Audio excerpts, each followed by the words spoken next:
Boa noite. Nós somos a equipe do projeto de uso de visão computacional aplicada a futebol simulado. Nossa equipe é composta por mim, Sabrina, pelo Bruno, Felipe Reblin e William. Nós iremos apresentar a problematização, a justificativa, objetivo, metodologia e projeto. O ser humano sempre buscou técnicas e ferramentas que pudessem otimizar e fazer com mais segurança e agilidade as tarefas que ele mesmo faz. Por isso, a ideia de que os robôs pudessem realizar ações de formas autônomas com pouca ou nenhuma interferência humana é de suma relevância. Do mesmo modo que os seres humanos possuem seus sentimentos para se orientarem, os robôs possuem sensores externos, que ajudam na realização das tarefas determinadas. Com base nas afirmativas, o problema desse projeto é: como pode-se utilizar a visão computacional na robótica móvel? Bom, a justificativa do projeto no momento a maior parte dos robôs que a gente tem na Wikidbots e também no mercado, eles contêm um sensor ultrassônico, que é o sensor sonar, ou lidar, ou a laser. E esses sensores, eles têm um problema que eles fornecem um valor, às vezes, impreciso. Considerando a variação desses sensores que ocorre eventualmente, né, a gente vai trabalhar com a visão computacional, que é a proposta do trabalho desde o início, e a visão computacional vai apoiar a gente a ter um valor mais preciso no distanciamento, em verificar onde é que está cada robô realmente, sem ter uma variação conforme ocorre com os sensores, né? E além disso, a categoria que os robôs atuam nessa modalidade é uma categoria específica de competição. Ela requer que tenha sensoriamento externo, não pode ter nada acoplado no robô diretamente. Então, para atender isso também, a melhor opção que há realmente é a visão computacional. O objetivo em si, né, é desenvolver um experimento com robôs que sejam capazes de utilizar a visão computacional como meio de controle para o uso em uma partida de futebol simulado. E eu estou, no caso, Bruno, desenvolvendo a leitura, né, realizada pela câmera em Python. O método utilizado. A gente dividiu o método em duas diferentes vertentes, que é a pesquisa exploratória e a pesquisa experimental. Na pesquisa exploratória, a gente buscou conhecer a ferramenta base que utilizamos nesse projeto, que foi o SDK, e também os conceitos da categoria de competição de futebol de robôs, chamada de I3E VSS. A categoria Very Small Size é uma competição de futebol de robôs. Essa categoria ela é regulamentada pelo Instituto de Engenheiros Eletricistas e Eletrônicos, I3E, e possui regras baseadas na Mirosot, que orientam desde a construção do campo e dos robôs até mesmo as regras do jogo. A pesquisa experimental foi baseada nos conceitos teóricos estudados, nas regras e nas definições. E através disso será feita a montagem de robôs, da mesa, da quadra dos jogos, a criação do código-fonte e também a execução de testes mais tarde. O projeto VSS SDK Sirlab é um projeto open source, de código aberto. Ele auxilia na construção de times de futebol de robôs. O SDK possui um foco na categoria I3E VSS, que é o Very Small Size Soccer. Utilizamos ele como ferramenta base para o desenvolvimento do projeto. Esse SDK, que é um Software Development Kit, foi desenvolvido como trabalho de conclusão de curso pelos acadêmicos do curso de Engenharia de Controle e Automação da Universidade do Rio de Janeiro, em 2017. Os projetos são hospedados no GitHub, que é um software de versionamento, e possui o Kanban e o Trello para organização e o canal no Slack para comunicação.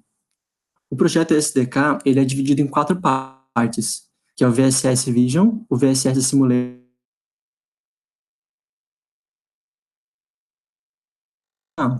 o VSS Simulator é a parte que cuida de simulação de partidas de futebol. O VSS Viewer é para a parte de controle e debug. E o VSS Joystick é o controle dos robôs via USB ou Bluetooth. Atualmente, o projeto só é comportado por distribuições Linux.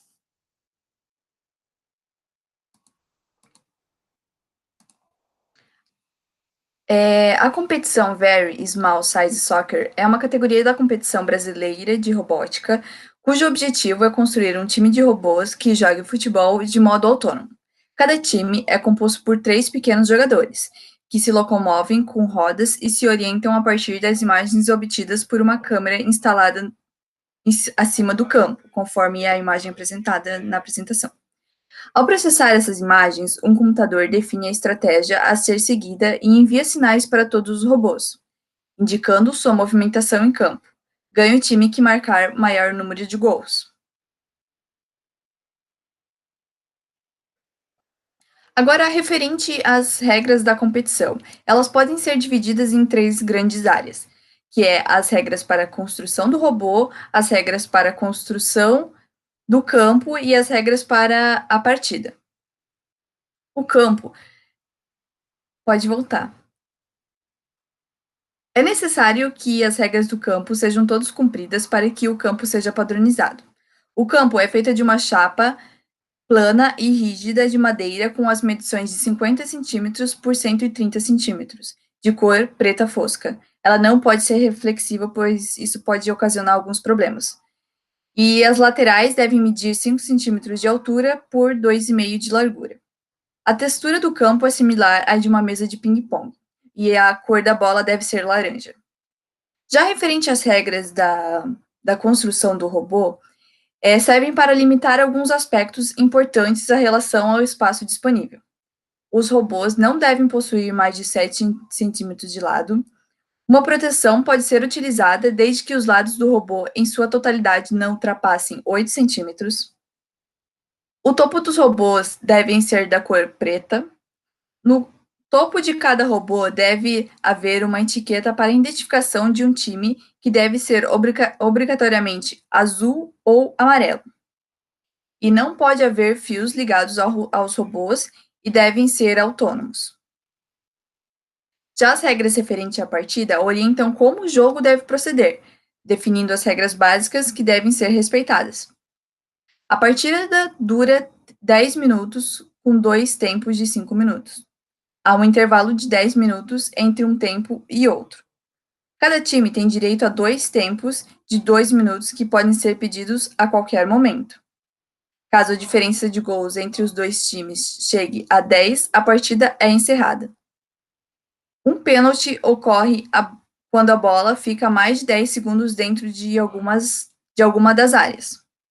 E cada início de partida ou gol feito, a bola deve ser posicionada no centro do campo e os robôs devem ser posicionados de acordo com a posse de bola.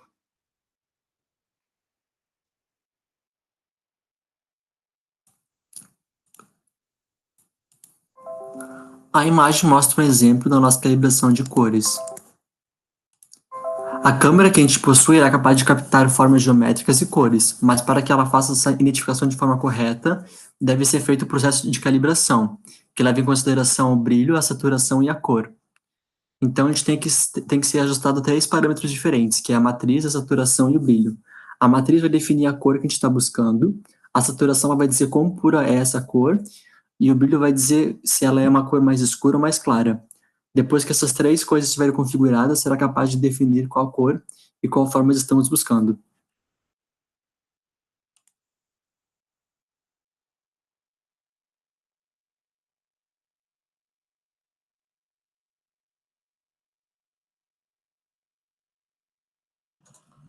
Essa é a mesa que a gente tem atualmente.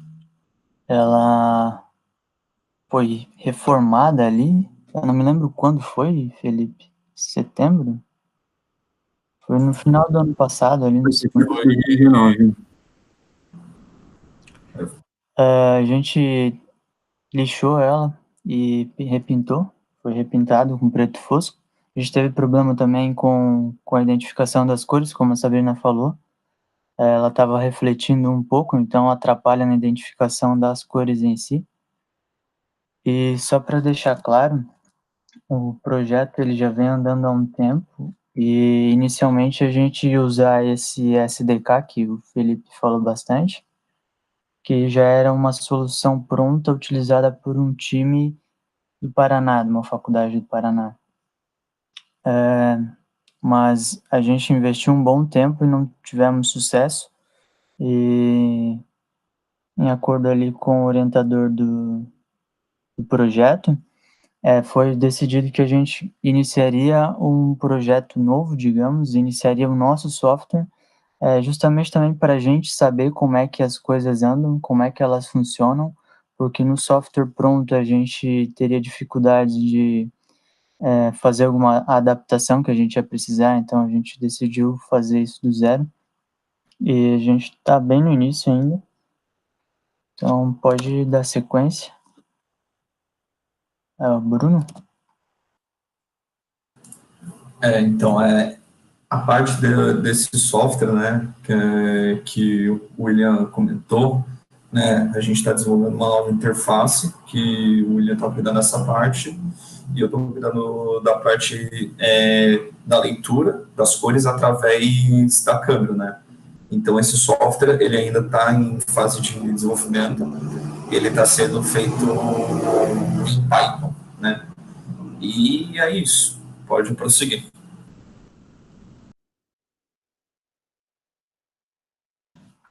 Aqui a gente tem a parte do mockup ali da interface, como ela vai ficar, é bem similar ao SDK que já tem pronto, e isso não tem como alterar muito, né, mas a parte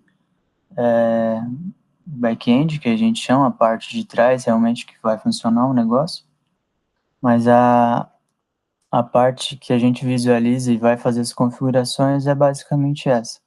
Não tem muita opção inicialmente, né, vai adaptando conforme precisar, e é um bom motivo aí para a gente fazer isso do zero, que a gente sabe como funciona, vai ter documentação e vai poder adaptar conforme a gente precisar, conforme a equipe precisar, né?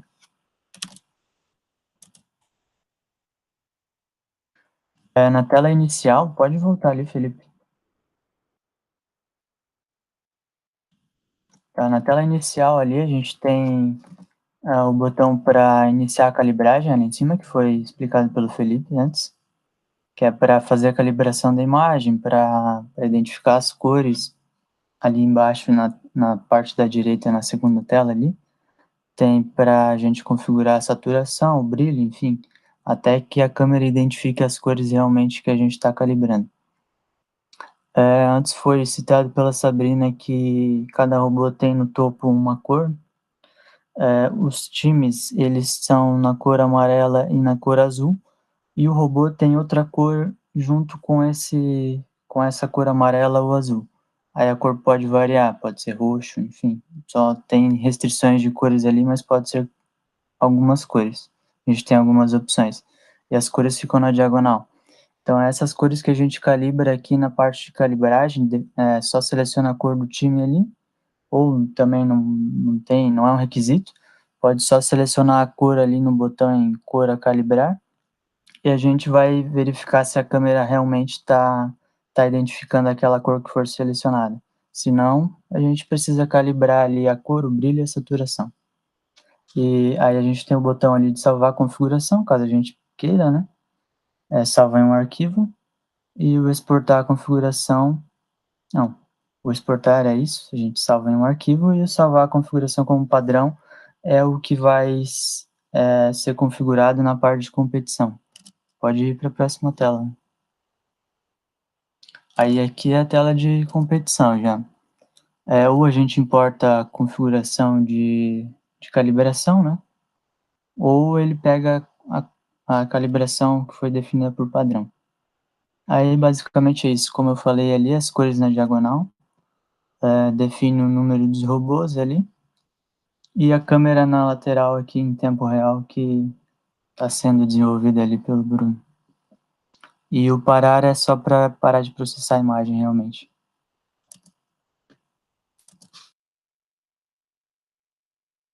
Então, a apresentação foi essa. Nossos agradecimentos à equipe da robótica da Católica e ao nosso professor e orientador, professor Manfred.